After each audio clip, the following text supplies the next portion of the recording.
Leitura do livro de minha autoria, Quebra da Maldição Hereditária, agora capítulo 6, a bênção e a maldição.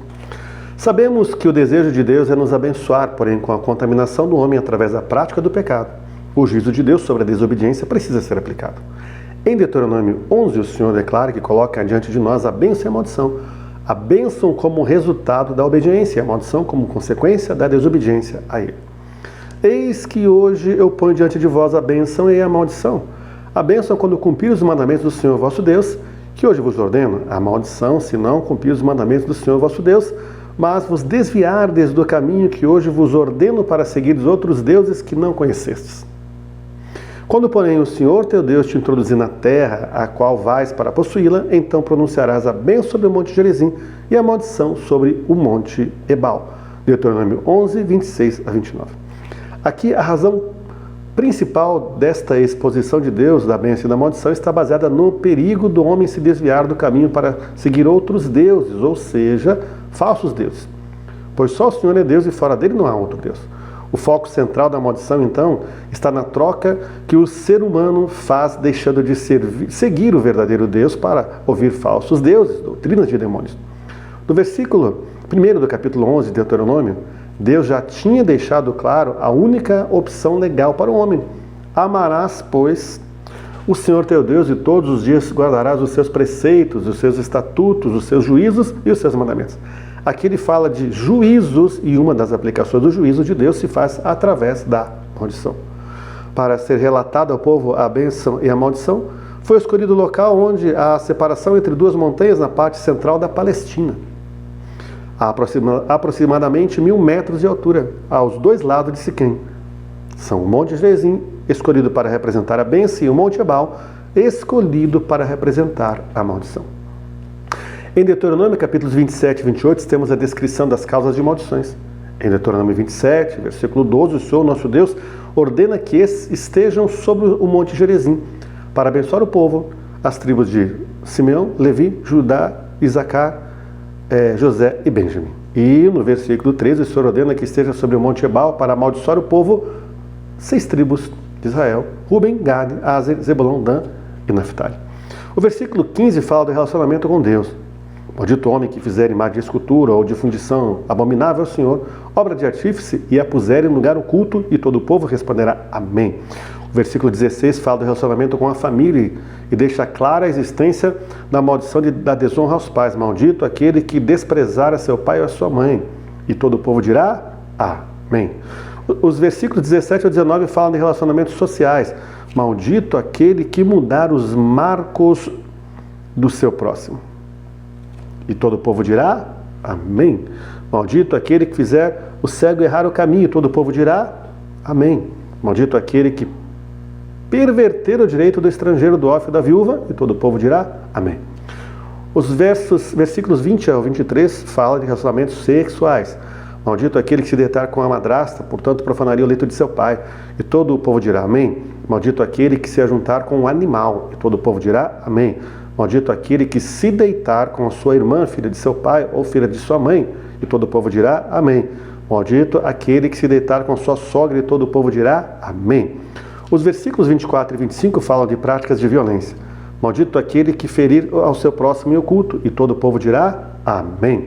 Maldito aquele que aceitar suborno para matar pessoa inocente, e todo o povo dirá amém.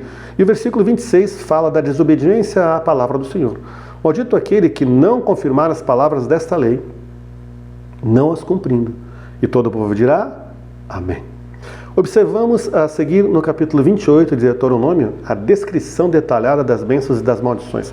São 12 versículos que relatam as bênçãos, do 3 ao 14, e 53 versículos que descrevem as maldições, do 16 ao 68. E dentre eles a descrição clara de maldições hereditárias.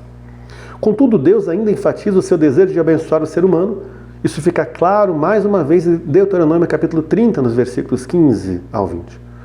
Vê que te proponho hoje a vida e o bem, a morte e o mal. Se guardares o mandamento que hoje te ordeno, que ames ao Senhor teu Deus, ande nos seus caminhos e guardes os seus mandamentos e os seus juízos, então viverás e te multiplicarás, e o Senhor teu Deus te abençoará na terra a qual passas a possuir. Porém, se o seu coração se desviar e não quiseres dar ouvidos e fores seduzido, e te inclinares a outros deuses e os servires, então hoje te declaro que certamente perecerás. Não permanecerás longo tempo na terra, a qual vais, passado o Jordão, para a possuires. Os céus e a terra tomo hoje como testemunha contra ti, que propus a vida e a morte, a bênção e a maldição. Escolhe, pois, a vida, para que vivas tu e a tua descendência, amando ao Senhor teu Deus, dando ouvidos à sua voz e apegando-te a Ele, pois disso depende a tua vida e a tua longevidade, para que habites na terra que o Senhor prometeu dar a teus pais Abraão, Isaque e Jacó. É interessante perceber a insistência de Deus na orientação ao homem na escolha do bem, ou seja, da bênção.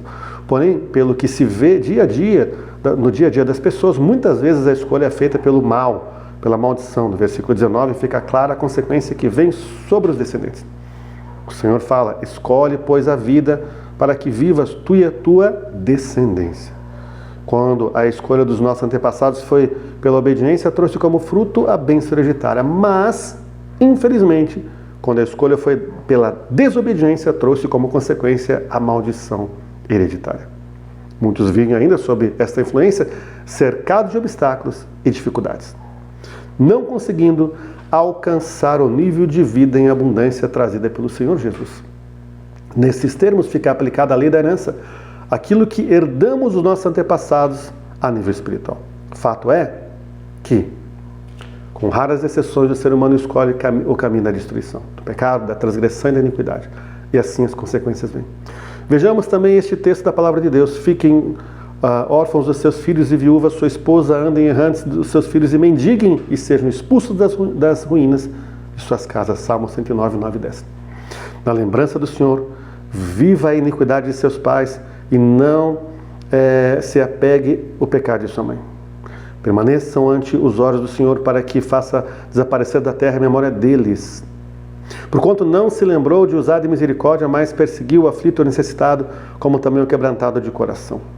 Para os entregar à morte, amou a maldição, ela o apanha. Não quis a bênção, aparte-se dele. Vestiu-se de maldição como de uma túnica, penetre como água no seu interior e nos seus ossos como azeite. Seja-lhe como a roupa que o cobre e como o cinto com que sempre se cinge. Salmo 109, 14 a 19. Fica mais uma vez claro que o pecado dos pais afeta os seus filhos de geração em geração. Êxodo 20, verso 5, Lucas 19, 41 e 44. No versículo 14 do Salmo 109, vemos a citação de que a iniquidade de seus pais está na lembrança do Senhor. A iniquidade está intrinsecamente ligada ao mundo espiritual das trevas. É ali onde o diabo conecta as maldições que vêm dos nossos antepassados. Nesta mesma área, arraigam-se as bases legais de enfermidades que se transferem de pais a filhos e a netos. É onde se encontra a legalidade de Satanás para roubar, oprimir, o que será um constante obstáculo para receber a plenitude das bênçãos de Deus. Esta é a principal porta que o império do diabo tem sobre a vida do ser humano, crente ou incrédulo. É através da iniquidade que o maligno vai permear o coração do homem para colocar nele todo tipo de desejos perversos e pecaminosos. Isso se chama concupiscência.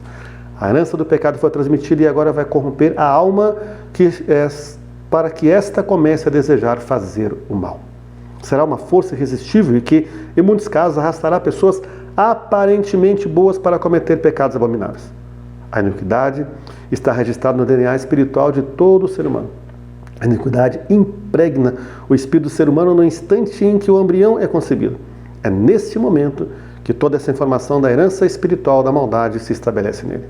A iniquidade é um cordão espiritual torcido e para defini-la, de alguma maneira, é onde vão sendo gravados todos os pecados do homem, que será sua herança nas gerações seguintes, é onde fica gravado todo o legado torcido e pecaminoso que um homem entregará a seus filhos. Esses, por sua vez, torcê-lo-ão ainda mais com seus próprios pecados e entregá-lo-ão como uma mensagem de maldição à geração subsequente.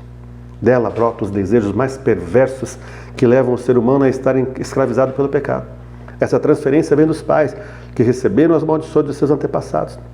Todo ser humano nasce com esse registro de iniquidades. Eu nasci em iniquidade e em pecado me concebeu minha mãe. Salmo 51:5. O pecado de Judá está escrito com estilete de ferro, gravado com ponta de diamante nas tábuas dos seus corações e nas pontas dos seus altares. Jeremias 17:1. Fica claro O fato de que todo ser humano traz em seu DNA espiritual as marcas da iniquidade. O acúmulo da maldade que é trazido como herança adquirida de seus pais, as quais já traziam de seus antepassados. Os quais já traziam de seus antepassados. O antídoto eficaz para extirpar esse registro é a quebra de maldições hereditárias, através da apropriação da obra vicária substituta consumada na cruz do Calvário em Jesus Cristo de Nazaré. Pecados repetitivos, vícios, costumes e até comportamentos se manifestam como reflexo da existência do registro destas maldições presentes no ser humano. Uma pessoa passa a fazer exatamente o que seus pais fizeram ou faziam de errado, praticam os mesmos pecados. E estes, certamente, foram praticados por seus antepassados. Temos que tratar disso como algo espiritual, extirpar este mal desde a sua raiz. Lembro-me de uma ilustração que foi muito comentada há alguns anos atrás. Uma mulher convida pessoas amigas para um almoço em sua casa e na hora em que se servia a refeição, ao colocar a peça inteira da carne assada sobre a mesa, corta um pedaço de cada lado desta carne e o separa para jogar fora. Os convidados ficam admirados com aquela atitude dela. Uma das amigas se encoraja e faz a pergunta: por que você fez isso? Ela responde: não sei, minha mãe sempre fazia isso. Assim, esta mulher liga para sua mãe para saber dela o porquê daquela atitude. Esta lhe responde que não sabe, pois a sua avó já fazia isso porque via a sua bisavó fazendo, e assim ficaram sem saber o porquê daquilo, e o costume foi seguindo as gerações. Da mesma forma, é muito comum as pessoas terem atitudes pecaminosas repetitivas, também sofrerem com doenças e enfermidades, dificuldades sempre presentes em certas áreas, comportamentos temperamentais e até o que chamam de personalidade difícil. O pior é que consideram isso normal, quando não é. Quantos prejuízos vivem e nem sequer consideram ser isto algo espiritual e que precisa de uma solução. Assim são as maldições hereditárias. As pessoas não as enxergam e vivem com os embaraços que elas trazem, como se fosse algo natural. Mas elas estão presentes, trazendo os seus sinais. É como uma parede invisível aos olhos naturais, mas que está ali e cada vez que a pessoa tenta passar, bate naquela parede. Estas maldições estão presentes, mesmo que não sejam vistas, e precisam ser confrontadas e quebradas em nome de Jesus Cristo.